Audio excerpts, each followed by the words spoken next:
रमेश, नेहा और उनका बेटा आर्यन एक सुनसान गांव में शिफ्ट होते हैं। घर दूर दूर तक वीरान और अजीब लगता है।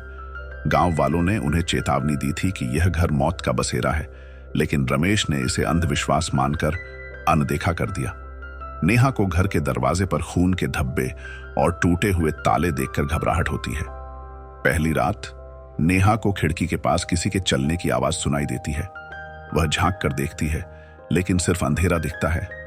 तभी दरवाजे पर जोर की दस्तक होती है। रमेश दरवाजा खोलता है, लेकिन वहां कोई नहीं होता।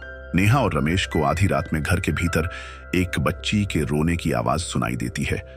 जब वे आवाज के पीछे जाते हैं तो एक पुराने कमरे का दरवाजा अपने आप खुलता है। कमरे के अंदर एक पुरानी झूले वाली कुर्सी है जो अपने आप हिल रही है। अगली सुबह आर्यन के चेहरे पर खरोंच के निशान होते हैं। जब नेहा पूछती है तो वह कहता है वो दीदी खेल रही थी। नेहा हैरान होती है क्योंकि घर में कोई और नहीं है।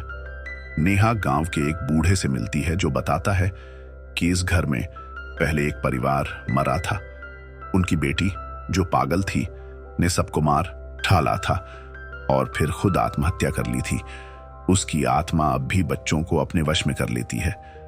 उस रात नेहा और रमेश को आर्यन कमरे में नहीं मिलता। वे उसे ढूंढते हुए तहखाने में पहुंचते हैं, जहां आर्यन एक पुरानी डाइनिंग टेबल पर बैठा है। उसके चारों ओर खून से बने चिन्ह और हड्डियां हैं। वहां एक काली साया उन्हें होती है। आत्मा गुस्से में नेहा और रमेश को चेतावनी देती है कि वे घर छोड़कर चले जाएं, लेकिन वे उसका विरोध करते हैं। आत्मा और अधिक हिंसक हो जाती है। दीवारों पर खून टपकने लगता है और घर के दरवाजे बंद हो जाते हैं। नेहा और रमेश आत्मा को हराने के लिए गांव वालों की मदद से पूजा करते हैं। आत्मा गुस्से में आग का रूप ले लेती है और पूरे घर को जलाने की कोशिश करती है। अंततः आत्मा चिल्लाते हुए राख में बदल जाती है। घर पूरी तरह जलकर राख हो जाता है। नेहा और रमेश आर्यन को लेकर गांव छोड़ देते हैं। वे पीछे मुड़कर देखते हैं, जहां राख के ढेर में दो लाल आंखें अब भी चमक रही हैं।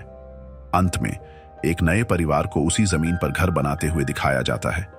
उनकी छोटी बच्ची कहती है, मुझे यहाँ नई दोस्त मिल गई है। कहानी खत्म होती है, लेकिन खौफ की एक नई शुरुआत होती है।